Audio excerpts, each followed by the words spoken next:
जहां हम बिजनेस के फाइनेंशियल हेल्थ की असली भाषा को डिकोड करने वाले हैं। जब भी हम फाइनेंशियल स्टेटमेंट्स की बात करते हैं ना, तो अक्सर लगता है कि ये सिर्फ नंबरों का एक उलझा हुआ जाल है।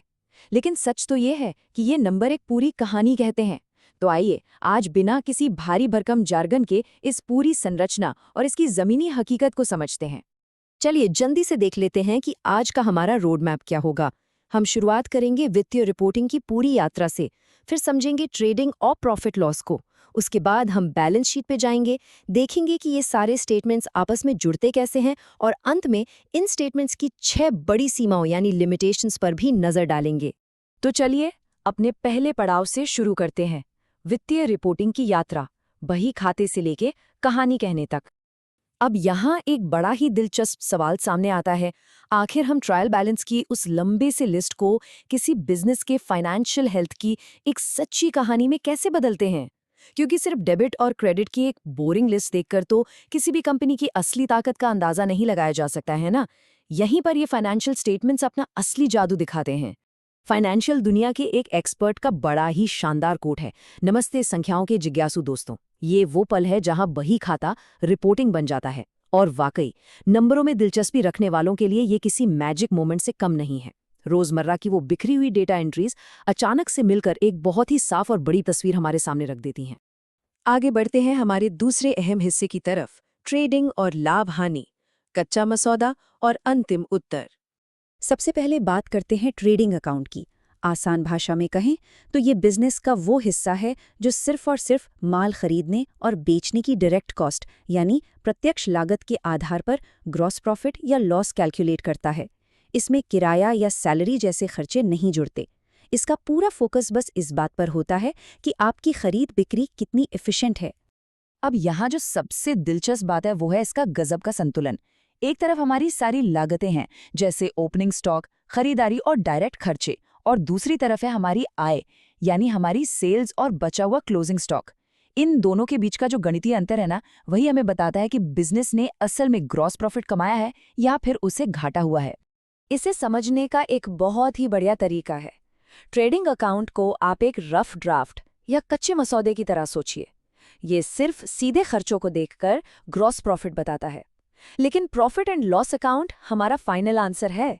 ये उस ग्रॉस प्रॉफिट को उठाता है, उसमें बाकी इनकम जोड़ता है, और फिर सारे इनडायरेक्ट खर्चे जैसे ऑफिस का किराया, स्टाफ की सैलरी, सब कुछ घटाकर एकदम नेट प्रॉफिट या शुद्ध लाभ की पक्की तस्वीर सामने रख देता है।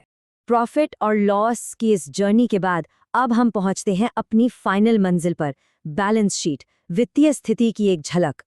बैलेंस शीट का असली मकसद समझना बहुत जरूरी है। ये किसी एक तय तारीख पर कंपनी की ताकत और कमजोरियों का एक परफेक्ट स्नैपशॉट है।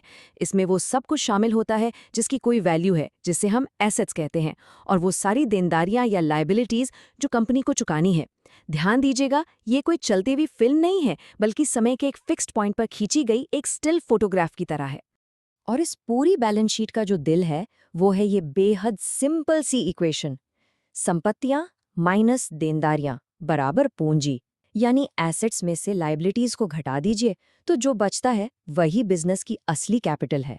यही वो इकलौता फॉर्मूला है जो किसी भी बिजनेस की असली नेटवर्थ और उसकी जमीनी ताकत का पर्दाफाश करता है।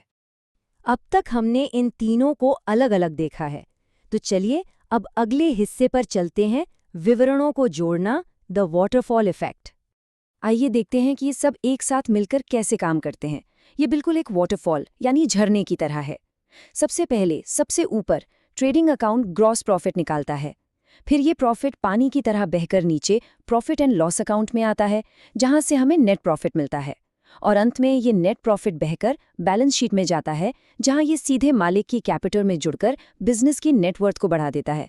सब कुछ एक दूसरे से कितनी खूबसूरती से जुड़ा है। सुनने में तो ये सब एकदम परफेक्ट और सटीक लगता है ना? लेकिन अब आता है इस विश्लेषण का सबसे बड़ा ट्विस्ट, विवरण की 6 प्रमुख सीमाएं, एक रियलिटी चेक। यहाँ हमें खुद से एक बहुत ही क्रिटिकल सवाल पूछना चाहिए। अगर ये फाइनेंशियल स्टेटमेंट्स इतने ही डिटेल और परफेक्ट हैं, तो क्या ये सच में हमें पूरी सच्चाई बताते हैं? और इसका सीधा सा जवाब है बिल्कुल नहीं। हमें सिर्फ नंबर पढ़ने से आगे बढ़कर उनका गहराई से एनालिसिस करना होगा, क्योंकि अकाउंटिंग की इस शानदार इमारत में भी कुछ बड़े ब्लाइंड स्पॉट्स मौजूद हैं। चलिए फटाफट देखते हैं कि ये 6 बड़ी लिमिटेशंस क्या हैं। पहला, हिस्टोरिकल कॉस्ट का इस्तेमाल।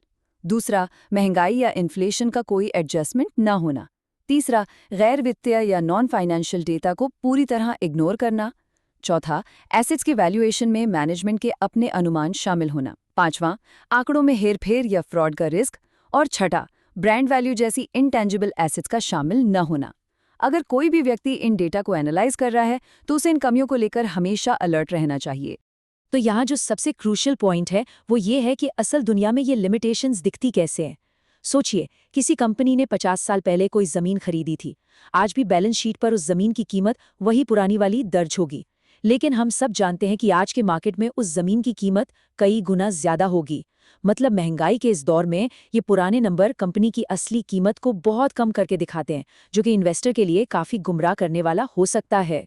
और अंत में ये पूरा विश्लेषण हमें एक बहुत ही गहरे सवाल के साथ छोड़ जाता है।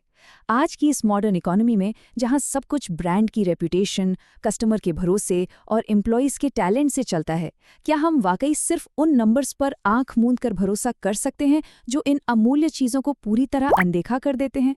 ट्रेडिशनल अकाउंटिंग और किसी बिजनेस की असली वैल्यू के बीच हमेशा एक बड़ा गैप रहेगा, और फाइनेंशियल स्टेटमेंट्स पढ़ते वक्त ये गैप हमें कभी नहीं भूलना चाहिए। इसी विचार के साथ हम आज के इस एक्सप्लेनर को यहीं रोकते हैं। इस सफर में साथ बने रहने के लिए बहुत बहुत धन्यवाद।